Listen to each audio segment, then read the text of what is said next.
All right, on Saturday, the 18th of March, 2023, Nigerians will return to the polls. Just saying. And this time around, it's a bit of time to choose who becomes the leader of the people at the state level. Gubernatorial election will be held, as well as the state assembly elections scheduled for that day. The question many Nigerians have been asking is, will the dynamics of the presidential election affect that of the gubernatorial election and state assembly elections? Held on Saturday. What should Nigerians expect? Well, INEC do better in areas where there had been, cause for Nigerians to question the credibility of the electoral umpire. And of course, another very major issue that we might likely want to consider is the Supreme Court ruling on the cash swap policy and CBN's acknowledgement of that verdict. I mean, about 2 days ago, the Central Bank of Nigeria acknowledged that verdict and announced that old Naira notes would now be legal tender in the country up until the 31st of December this year, just as the Supreme Court has directed. Now, there are other issues as well. For instance, during the presidential election, some states, there were a lot of upsets, actually. For instance, in Lagos, there was said to be a supposed urban revolt in that state. We'll look at some of these issues and how they would or would not affect the coming election scheduled for Saturday. Good morning, and thank you for joining us on this week's edition of Public Square, a program that discusses topical issues from the standpoint of the people. My name is Olabisi Olaniyi Oluwasegun, and in the studios with me this morning, I have Mr. Gbenga Akinmoyo, who is a public affairs analyst.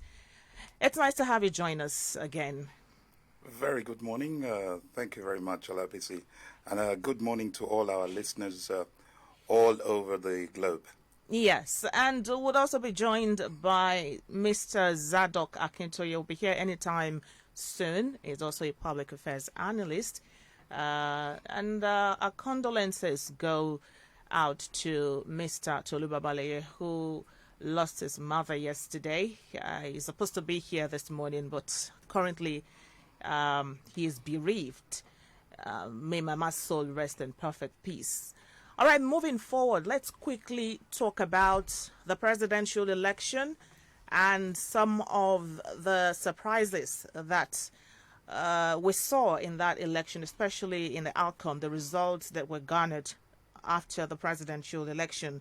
The question one would want to ask is, would this state assembly election, the gubernatorial election and the state assembly elections scheduled for Saturday be a three-horse race as we experienced on the 25th of February? Once again, good morning to our listeners. We are talking about governorship elections that will be taking place in, I believe it's 28 states of the Federation. The other 6 are off cycle. 4 of the states in the southwest will not be having governorship elections, but we're all involved in the House of Assembly. So when we talk about how many horses are involved in the race, it will differ obviously from one state to another. The 2 predominant parties still remain the People's Democratic Party, PDP, and the All Progressives Congress, APC. Now, whilst those are 2 dominant parties, there may well be a feature of a third force in one state or another. I don't think that the Labour Party is going to be a party of national spread throughout the country in these elections. They may have a force in, for example, Lagos or some of the eastern states where elections are taking place, but I don't think that they're going to have the spread that we witnessed in the presidential elections. And my reason for saying that is very simple. Since 2015, there has been a drift in terms of the response of the electorate to political parties and candidates. What we had before 2015 was more or less a rush into supporting a party, the predominant party then being the PDP, and of course they ruled the world for 16 years. But right from, we can say, 2015, there has been a shift, an emphasis from party to looking at candidates, strong personalities. And whatever party President Buhari had run under in 2015, it wouldn't really have made any difference because it was all about, quote unquote, say Baba. It was all about Buhari, and everybody wanted to join that bandwagon.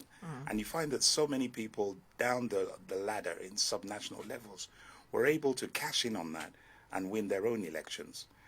Again in 2023, what we have seen is rather than voting for parties, the 3 dominant parties being the PDP, APC, and the LP, people, our electorate, have been voting and responding not to the manifestos of these individual parties, not to the rhetorics that have come out of the campaigns, but in my opinion and my submission, it's been a case of, do we want it to be Asiwaju Bola Ahmed Tinubu rather than the APC? Or do we want it to be Peter Obi rather than focusing on the Labour Party? And do we want it to be His Excellency, the former Vice President, Alhaji Abubakar Atiku? And it's been a character, a strong character that has resonated through and has come through and has claimed the votes. And at the end of the day, the results that we saw reflected that there was more preference by simple majority for Asiwaju Bola Ahmed Tinubu. Now, I don't see that repeating itself in the governorship elections. I certainly don't see it in the House of Assembly elections taking place throughout the country.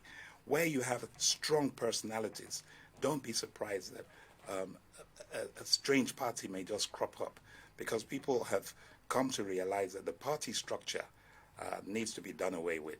And it's funny that former Speaker of the House of Representatives declared that he's not a party person anymore, but he's just going for candidates. And that seems to be the view shared by many of the electorate. So I don't see it being a 2-horse, 3-horse race. I think the dominant parties, PDP and APC, will still rule the day throughout the federation, but you might have strong personalities coming under lesser parties and gaining the day. All right. Now, even though the Labour Party did not win the presidential election, a lot of Nigerians believe that the Peter Obi factor played a decisive role in that election, played a major role in that election. Zadok, do you think there would be a repeat of such situation in the elections scheduled for Saturday? I don't think so. I think the fact that Peter Obi is not on the ballot will put the responsibilities on the individual candidates in their various localities. Don't also forget that the elections that are taking place now are now more local. Yeah. And the dynamics are a bit different from a national election. Unlike what my brother and friend said, I think that the Labour Party would surely have a good showing in these coming elections.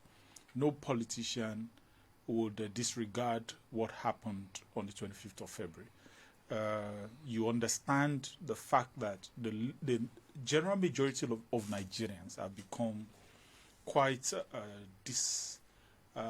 should I use the word disaffected by government. They have become quite disconnected from leadership. The citizen leader responsibility is no longer there. It's no longer as strong as it used to be. Nigeria has gone through a period where leadership has been a big problem. Even if you look at it now in the country, can you point to more than maybe 2-3 people that are generic leaders of the country, that are organic leaders, that everybody will gravitate towards? I doubt it.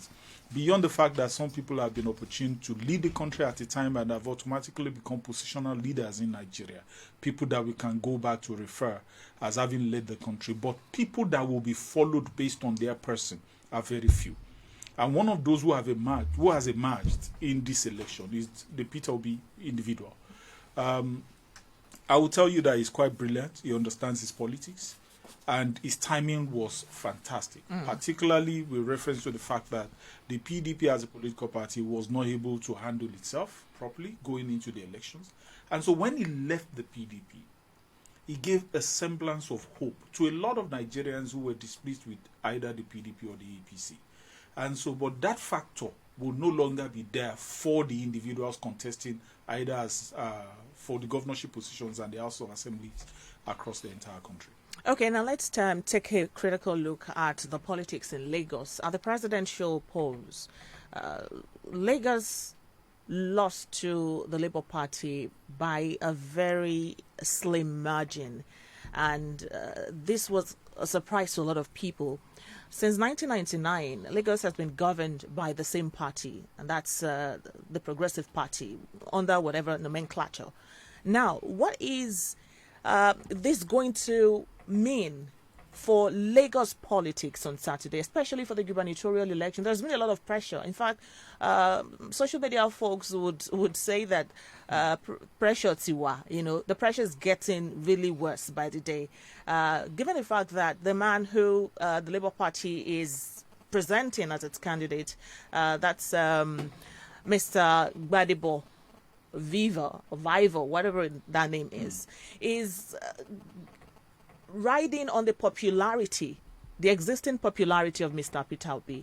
And this seems to be giving him some level of confidence that he might be lucky to emerge winner in that election. Do you think that this would work that way? Do you think the dynamics will work in his favor this time?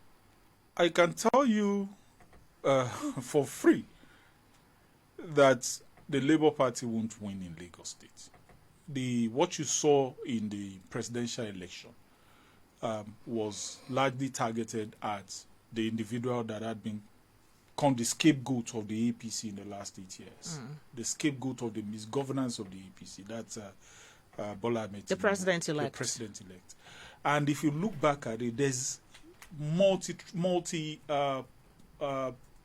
pronged attacks on the person. There is the issue of the tribal attacks on him.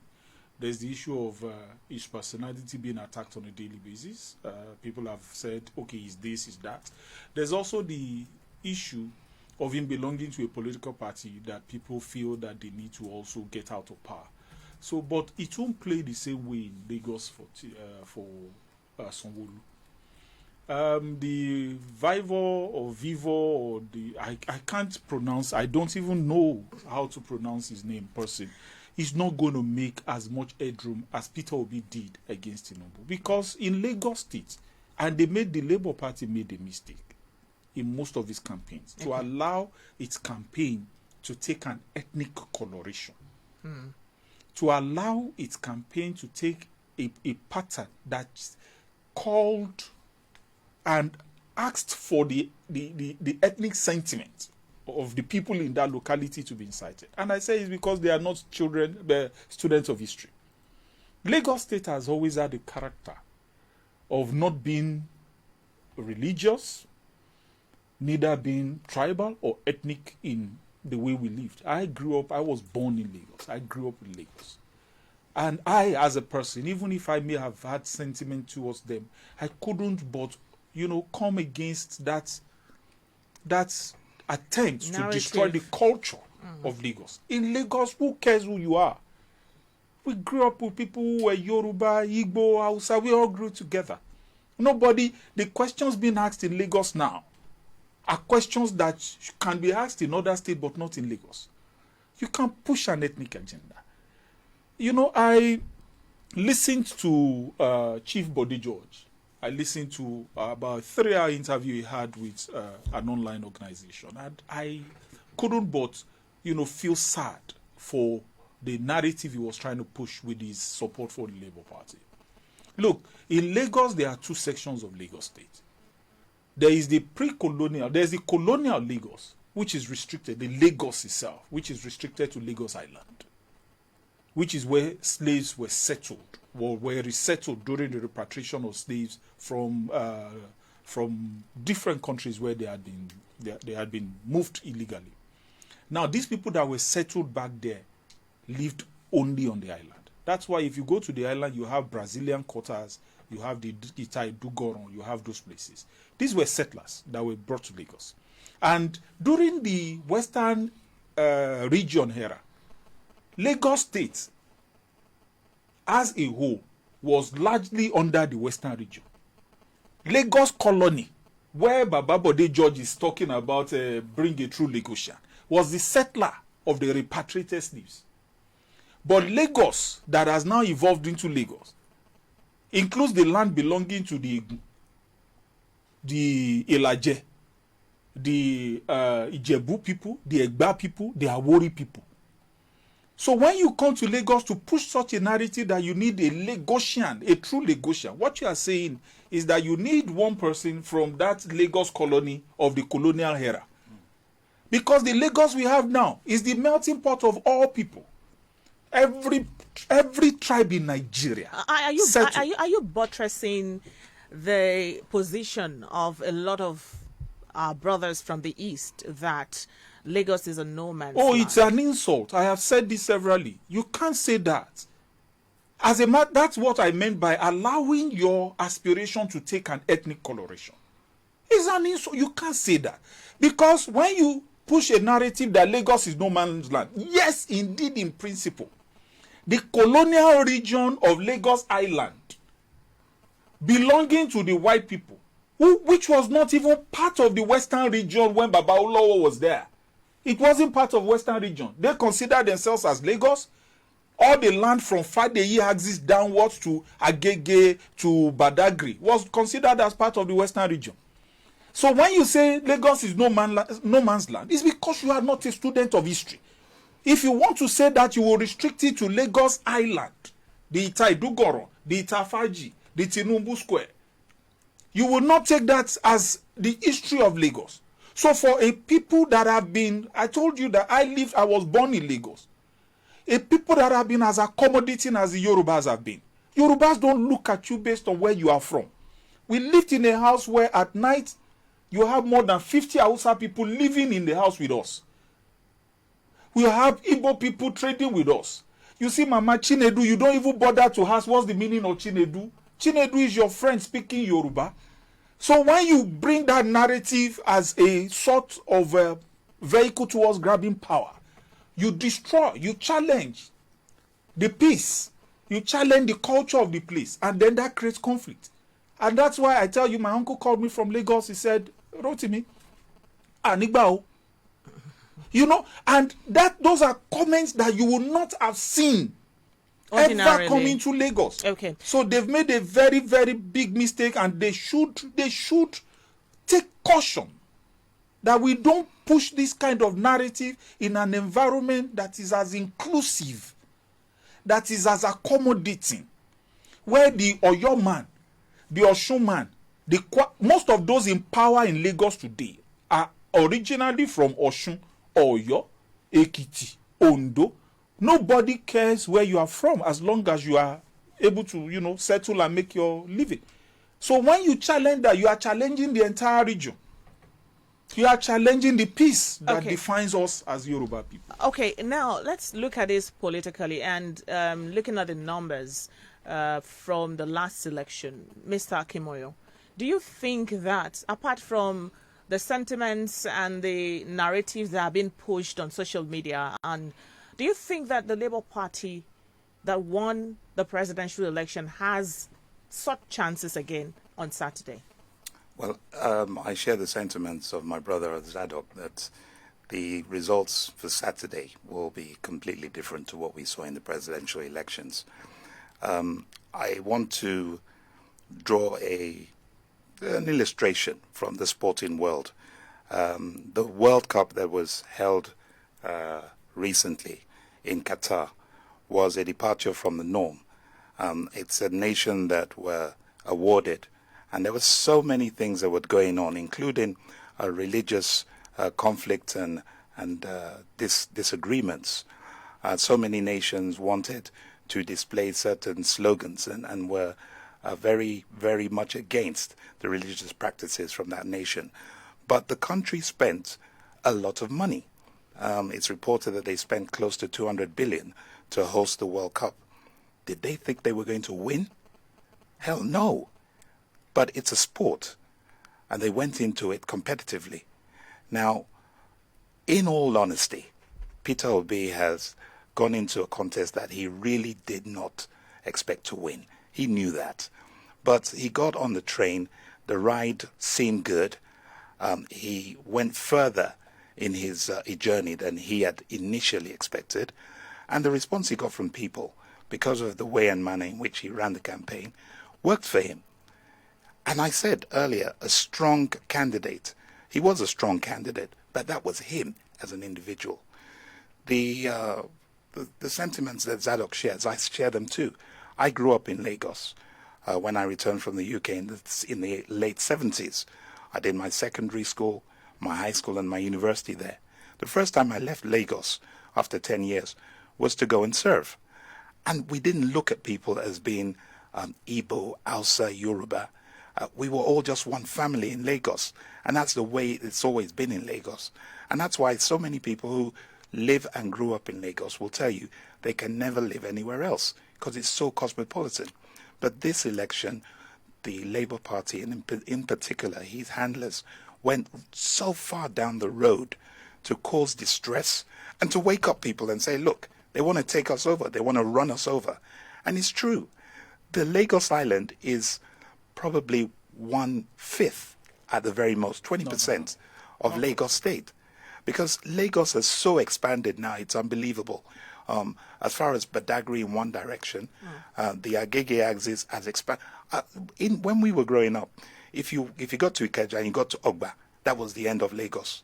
If you got to Bar Beach, that was the end of Lagos. There was nothing after that. But today you have such an expansion that Lagos State is so big and so real now. And again, it has so many nations, so many nationalities. So I don't really see, from a political perspective, the Labour Party being able to... the PDP are, for me, the bigger threat to the APC.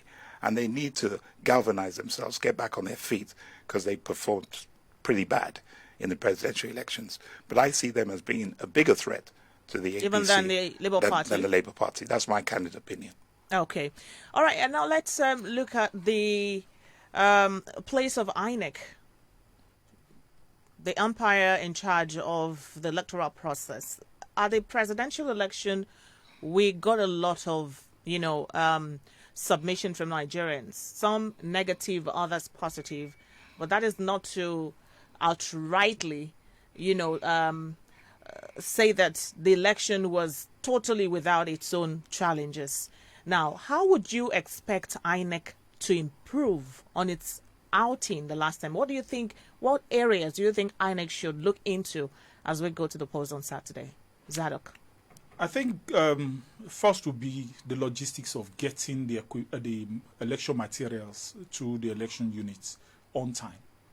And the second one would be to communicate properly and effectively and clearly. Some of what has created the challenges we have in this presidential election was because INEC miscommunicated too many things. For instance, INEC had said emphatically that results were going to be transmitted from the polling units to the IREC server. But that couldn't have been possible on a large scale, considering the limitations of infrastructure we have in Nigeria. But they did push that without telling the electorate and the participant that there's a caveat. We may transmit either, so that gives people an opportunity to know that there are more than one option. But when you make it emphatical, when you make it specific that that was what, and you didn't do that, that would create room for suspicion. So INEC should communicate the process of this coming election clearly, what's going to be done. They should engage citizens. They should let citizens know what the procedure is. We must commend people, agencies like IAGA, for what they are doing to, bring out advocacy and education. So INEC should do that because they are the ones with the custody of the money that is meant for elections. They should spend that money and communicate effectively so that on going to this election, for instance, everybody knows what you are supposed to do. Look, in the last election, I will tell you, I am not a staff of INEC, but I will tell you something that happened, that I believe happened. I think politicians went for the beavers machine because they had assumed that once results are transmitted, any result transmitted from the beavers machine becomes authentic. Because once that result is taken and it enters the IREF, the onus would then be on IREF to prove that that's not the authentic result. And that was what INEC tried to stop immediately. Because we now found incidents where politicians were hijacking and stealing the beavers. Politicians were taking the electoral officers and looking at how to compromise them to get results of the beavers. So once you take the snapshot of the results and you post it online, it doesn't matter whether people vote in that place or not. And then I think that INEC as post-election has not come out to inform people of what transpired, so that citizens can also be on the side of INEC, because the politicians in Nigeria are probably the smartest anywhere you will find in the world.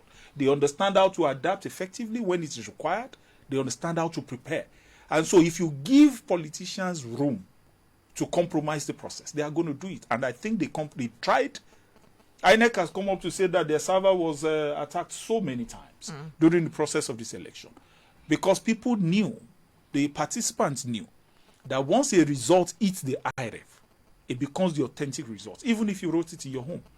INEC should not have made that provision available. They should have said, we would either do this or this. So that would keep the politicians guessing what INEC will use.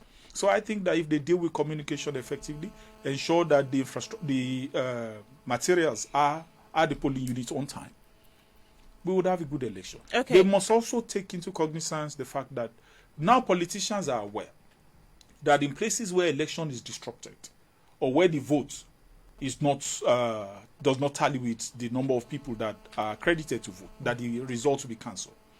Politicians will, I can tell you that for a fact, that politicians will try as much as possible to look at areas where they don't have an advantage, to try and cause disruption in those places so that elections will be terminated in those places. So INEC should look at that, and I think that we are going to have a good election. Okay, do you have anything to add to that before we move on to other issues, Mr. Akinmoyo? Yeah, it's just a little bit of an add-on. The stakeholders in this election, everybody looks at INEC.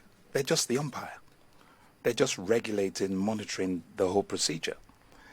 The real players are we, the electorate, who are going to vote, and the politicians, the candidates, who are canvassing for their support. And we are the ones that don't play fair. That's the honest truth. A referee enters into a football pitch and he's neutral. It's when the players start kicking and punching and fighting that it becomes ugly. Let us just play by the rules. So electorate, go there, vote with your PVC. Don't look for favors. Cast your vote, you can stay and wait and witness the result, and if possible, take a snapshot. So you've got it as well. The politicians play by the rules. I totally agree with Zadok. Nigerians, not just politicians, we wait for a law to be introduced, and the first thing we do is find the way and means of circumventing. We are genius all over the globe. That is Nigerians for you. How can we circumvent any rule, guideline, or regulation that exists? And politicians need to just grow up. This is the 24th year of this dispensation, and we should be getting better. We shouldn't be looking for ways round the system all the time.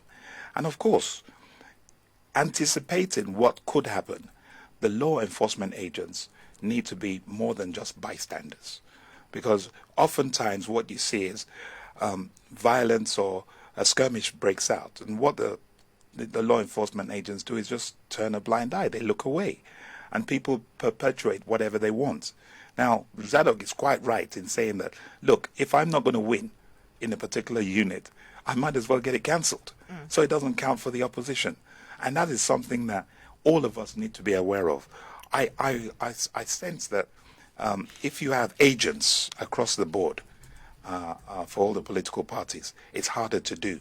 But when only one or two political parties have agents at a particular unit, then it's easier for these things to happen. And we're in a digital age. Somebody must have their camera at a distance, and they're taking photographs or videos or recordings. The more vigilant we are, the less likely it is. So I say INEC, for me, I score them very highly in the last elections, apart from the fact that they said they were going to transmit. They didn't transmit. And the rules do not say you must transmit at. It doesn't say you must transmit at the polling unit. It says the result that comes from that polling unit must be transmitted. Otherwise, it will not be valid. So it's a question of timing. And I totally agree. There should be more communication. But there's one particular thing that I feel is a joker that INEC is still using. You can't reveal all your cards with Nigerians. The explanation as to why they didn't really transmit will come up probably during the course when the time of is right. proceedings. Absolutely. Okay. But if you divulge it now, there's another election. It's too early. So I think that they're playing smart there. Okay, so there are two issues right now. The first one is the precedence that was laid by the Peter Obi campaign organization, especially by him, where we saw campaigns being held across religious centers, especially in churches. And we, in Lagos, we're beginning to see a replay of such narrative. Just about 3 days ago, I think specifically last Sunday, we saw the gubernatorial candidate of the All Progressives Congress, Mr. Babatunde Sanwo-Olu, in one of the big churches in Lagos, where he was, I don't know how to describe that, but he was seen in church trying to have a tete-a-tete, something like a meet and greet, basically, in church. I want to ask the question of how do we describe this sort of precedence that Mr. Peter Obi of the Labour Party has set in the last presidential election? And that would be to Zadok. Is that a plus for our democracy or a minus? Democracy is amoral. That is, it is neither good nor bad. So, and citizens need to understand that. Democracy has nothing to do with God or religion, except the people are willing to be godly. Democracy says, I'm a government of the people, by the people, for the people. So if the people are criminals, people are cheats, if the people are more prone towards ungodliness, they will create a democracy after their kind. The Nigerian democracy of stomach infrastructure, cheating, vote buying is who we are. If you meet a Nigerian, when we were growing up, if they send you on an errand, when you come back, you are standing waiting for them to give you something. Somebody opens a gate, it's his job, he's a gate man, he opens the door for you, he's expecting you to give you something. So that's our democracy, that's our culture, that is who we are as Nigerians. And so this is our democracy. What Peter Obi has simply done was to go to where the people are. Look, what should concern us is the falsehood coming from the pulpits and the men of God. When people say, for any reason, that God has told them that it's now time for the Christians or it's now time for the Muslims. Those are falsehoods. Because if they did understand in the first place, they will know that there's no part of democracy that includes God.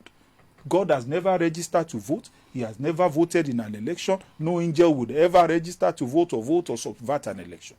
In a game where everybody is left to themselves, it will be tantamount to corruption on the part of God to cheat for somebody. So, but you see, politicians are so fearless as to begin to put the name of God. And the churches have become, the fathers in the Lord have also become culpable criminals in this matter.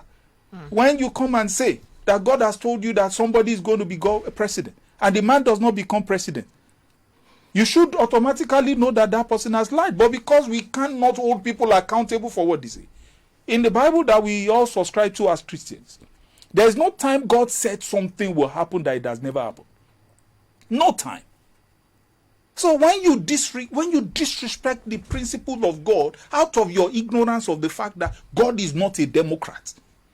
Peter Obi went to church and was telling the people that, church, take back your country. That's for me underscores a dangerous precedent that none of the aspirants should be allowed. If I was the minister of that place, I will send you, I'll walk you out.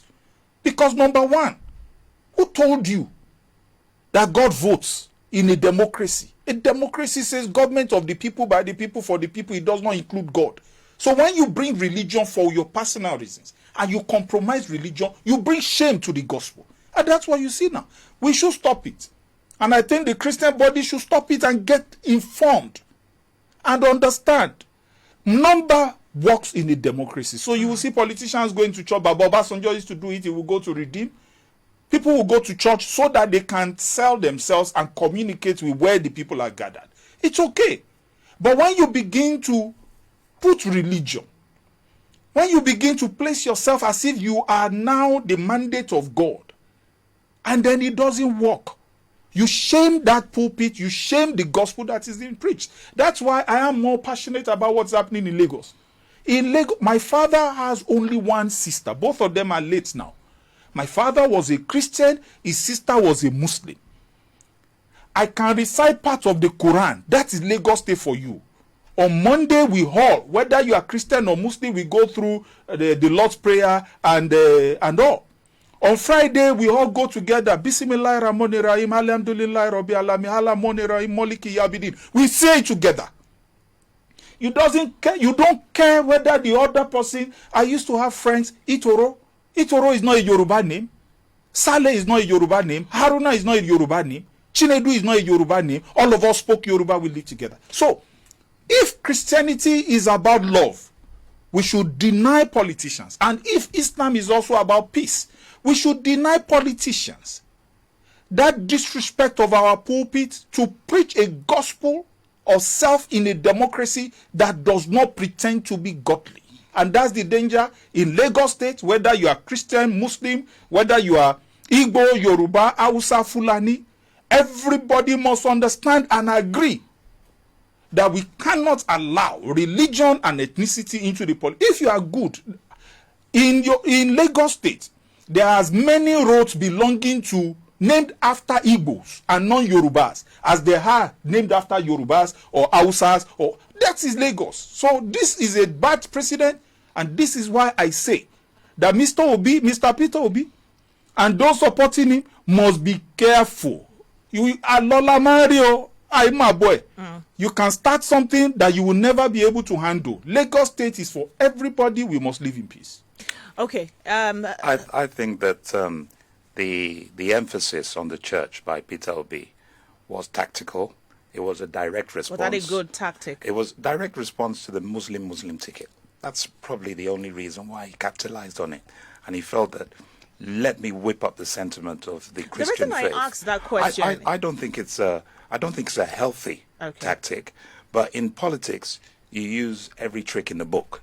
As long as it's legal. Even if your trick is against the Electoral Act? No, as long as it's legal. That's the proviso I was going to put. Okay. But if there's a window, there's a loophole where the system allows you to do it and you get away with it, then that needs to be checked, because it is dangerous. It's dangerous for a mostly faith society that we have in Nigeria.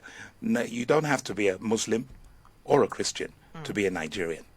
And there are so many people who are traditionalists, and they don't come into the fold. But I can see why he did it. It was direct attack on the Muslim ticket. And let's face it, that was the main competitor that he was facing. But as a Christian, I don't think it was healthy. Even if I wasn't a Christian, I think it's a dangerous precedent. And we need to look at it from a legal point of view. If it needs to tighten up, then we need to do that. 1 minute, Zadok. The reason I raised that issue is the aftermath of the presidential election across some churches in Nigeria right now is not palatable. We've heard pastors and men and women of God alike who have gone to their churches to tell their congregation that the president-elect is not their president-elect, but that of INEC. And I think that is towing the path of anarchy, if you ask me. Unfortunately, I didn't get the name of that woman, but I saw the video. I saw part of the video. And I say it again. It is irresponsible. I wanted to mention something about the APC. I'm not a supporter of the APC.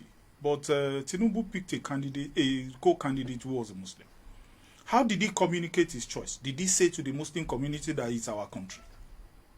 So when somebody now goes to church and tell everybody and try to set brothers and sisters against each other and tell you that it's Christians take your church, you need to ask Mr. Obi, when he was governor of Anambra, he was a Catholic governor. Was he a governor for everybody, every religious sect? He divided his own state based on his personal benefit as a Catholic. So when you now come now, you now all of a sudden, because you want to rule Nigeria, remember that you're a Christian. It's just like when even the Yorubas do it. They say we are all Yoruba, but when opportunity comes on the table, they remember that you understand? That's the way humans live. But we must be very careful. And I say this to the elders of the church. The only time you saw Christ in a democracy was when they wanted to replace Judas Iscariot. The people gathered together and said, let us pray, and then let us cast a lot. And whosoever the Lord picks, then we will believe that that's the will of God. Because they wanted to replace Judas. At that point, the people were of one faith. They all went to pray, and then they came back and cast a lot to show as a sign. Now, if God is going to intervene in this democracy, the people must first of all cede their will to God. So, where have your people, your church members can cede their will to your whims and caprices? Where have you told them to go and pray that God should help us, give us a leader in the country? But you keep insisting based on your personal, there's this hatred against Muslims, hatred against Christians by Christians, hatred against Muslims by Christians, and things like that. And then people try to deify it or to make it a gospel. It's a falsehood. All the while we have been voting since 1999, God has never for once, not once, has he chosen or has he voted a leader. Otherwise, you are going to say that the crime that was done in 2003, when Pankania was voting, was the will of God. Or these people that go to steal money and give young men guns to go and kill each other, they are the will of God. So God does not intervene in a democracy. The prophets, the pastors must understand that. What we must do is to first of all preach love. It is love that then brings justice. It is justice that then guarantees peace. You cannot be saying that you know God when you are preaching injustice. Lagos is not a religious place. In Lagos, most of the people that are in politics are largely Muslims and Christians. But you find that there is still corruption everywhere. Are we not Christians and Muslims? Are we not praying to God? So let's take the religion out of here. And I'm concerned. I'm very, very, very concerned because my parents live there. My brothers and sisters live there.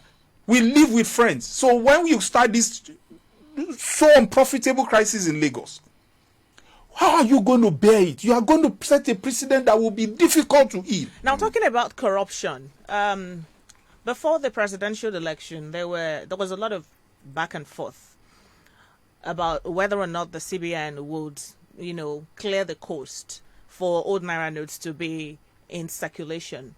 And a lot of people said if CBN maintained its stance on where it stood at that time, it would help a lot in curbing the influence of money in the electoral process, which to a large extent, some people say, according to observers, though there was the place of money, but it was minimal. Now that the coast is clear, old Naira notes are to be spent, side by side the new Naira notes. Now, do you think that this new policy, this new situation could have an effect on the gubernatorial election coming up on Saturday, Mr. Akinmoyo? Well, I don't think the coast is clear. The Supreme Court has made its own pronouncement. It's taken a while for those who have the responsibility to implement to respond. They're dragging their feet, and it's quite deliberate. It's been done. They've been dragging their feet. It's been done. They've made a pronouncement, but go to the bank. The banks don't have the cash. I was in the bank for hours yesterday. They haven't got any money, whether it's new notes or old notes. And it's deliberate.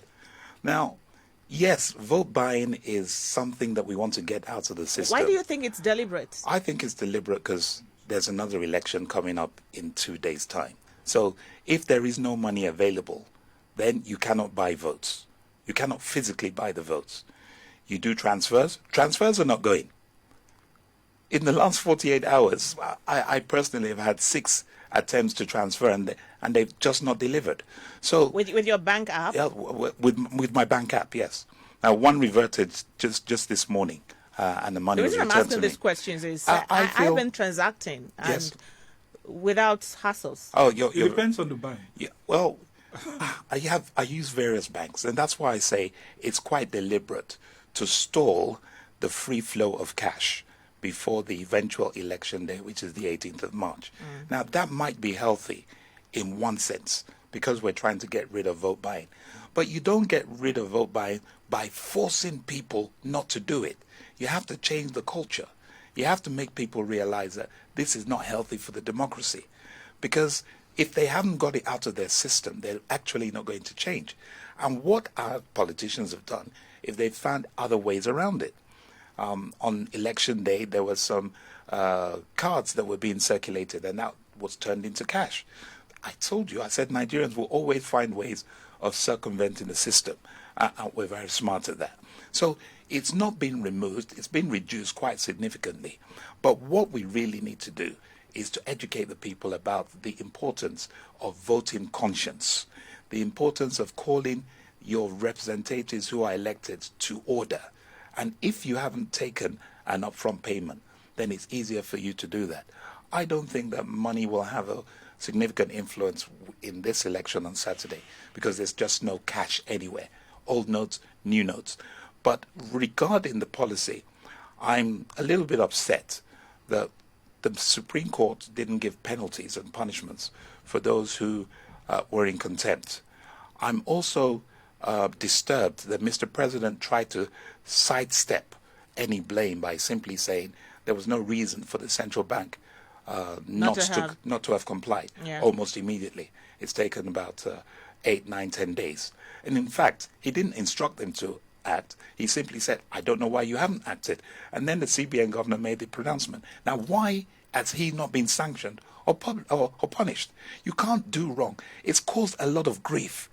People have lost their lives across the nation because of this. That's right. So much anguish, and it's going to go unpunished. And the reason is because in this country, we don't take punishment and punitive measures for people who do wrong. If you are in public service in the UK and you do something as embarrassing as this, you're gone. You wouldn't be told. You would have to go. And that's why I look at it and I say, if he hasn't gone voluntarily, why hasn't he been sacked? Sanctions must follow. And that's my plea. That's my plea to the people who have the authority. Okay, is that the CBN's approach to a lot of people is ill-timed and is wrong, most especially. Now, one of the reasons cited by CBN at the inception of the whole policy was to reduce vote buying. In the long term, do you think or do you see these as given a final solution, basically, to the menace of vote buying in Nigeria? There's no way you try to answer that question that you won't come back to one point. What has happened in the last couple of months is a deliberate and wicked act of the president. People are shying away from situating it properly. The president? The president, Muhammadu Buhari, is the cause of this thing. It's not about Emefiele. And how do you mean, now, Zadok? Buhari told the country when he implemented this policy that he wanted to use it to curb vote buying. When citizens began to groan and the Supreme Court made a pronouncement, Buhari addressed the nation and he said he had given an order to the CBN to allow only the 200 back into the system. He knows what he's doing. He knows what he's doing. All this grief was deliberate. President Muhammadu Buhari, knowing that he had finished his 8 years, realized that he needed to leave Nigerians with a sense of accomplishment. Because I'm sure that even he, when he looks back at what he has done, knows that he has not moved Nigeria to where he has promised. But on his exit from government, he's now trying to look at what's the next most important item on the table, which was the 2023 election. What can we do to leave some good legacy that will be remembered by? And then he started this policy. Now, this policy is one of those policies that underscores the lack of intellectual exercise on the part of our policymakers. It cannot work long term. It does not. There are no parameters that will show you that this is sustainable. If you change the currency during the election, you would only do it once. Are we going to do it every 4 years? Between now and the next 4 years, the politicians, the players will find a workable solution to ensure that they are able to beat it. You understand? So it's not a sustainable policy for no country in the world will do what President Muhammadu Buhari has done as a solution to vote buying. So that underscores a lack of thinking. That's number one. Number two is that Buhari did this policy for whatever purposes and intent as a personal act to hurt some politicians. He might have considered and felt that it doesn't matter. The repercussion, the after effect of it. Number one, they have crippled the Nigerian economy. Absolutely. They have made the Nigerian currency a commodity, and that's a danger for any currency. When you make it a commodity to be sold locally, automatically it means that you have redecimated that country, that currency. That's why 500 naira now, to get 500 you pay extra. To get 1,000 you pay extra. That means that you can't be product. He didn't think about this. It is either Emefiele as the CBN governor is incompetent. It's either he is unqualified or the entire CBN board is compromised under the whims and caprices of the presidency, because nobody will tell you, nobody in the world, no financial expert will tell you that they should go do this kind of policy when you don't have the infrastructure to back it up. Could this be a case of personal vendetta? Oh, surely it is. Insinuated by many. Surely it is. Look, people have forgotten the fact that Buhari is a socialist. Is co-mate in this APC vehicle. Tinubu is a capitalist. Both systems don't find a place of resonance. You understand? Buhari could never have said that. Forget the fact that both of them are in the same political party, just managing the peace. They could never have been long-term friends in terms of policies and desires and culture. They couldn't have been. In 2014, I remember then as a member of the ACN, I said it when they were pushing for Buhari. I said this will be a conflict that the cost has not been considered. It's a long-term cost that you will pay with grief and anguish. They have paid with grief and anguish. Okay, because of and the people that brought him there, Buhari has never been loyal to anybody. That's why what he did in this election, what he has cost Nigeria now, the grief, the damage, he will leave office as a retired president. Nigerians will need time. And I pray that the incoming president would address the nation when he comes in and reverse this design. Let's redesign our Naira. What the legacy of Emefiele and Buhari, this coloration of the Nigerian currency, we should erase it. It's going to cost us money, but we should remove it. We don't want to remember. When I hold that money in the future, I don't want to remember the grief that Buhari represents. Okay. Saturday, well, fortunately or unfortunately, Ondo State will not be holding a gubernatorial election. We just have state assembly elections in Ondo State. There have been some sort of staggered election. I don't know if that could be normalized anytime soon, but that's the situation right now. And the question is, a lot of electorate do not understand or do not even see the importance of the state assembly elections. Sometimes we record low turnout, voter apathy and everything. What would be your message to Ondo residents as we approach Saturday? My view is that our electorate in Ondo State have to recognize that no spending can take place in the state without the approval of the State House of Assembly. It's a crucial function. All the ministries, departments, and agencies are oversighted by this same assembly. If your rights are being trampled upon as an individual, the first person you should think about running to is your member House of Assembly. These are key responsibilities. You can't see Mr. President.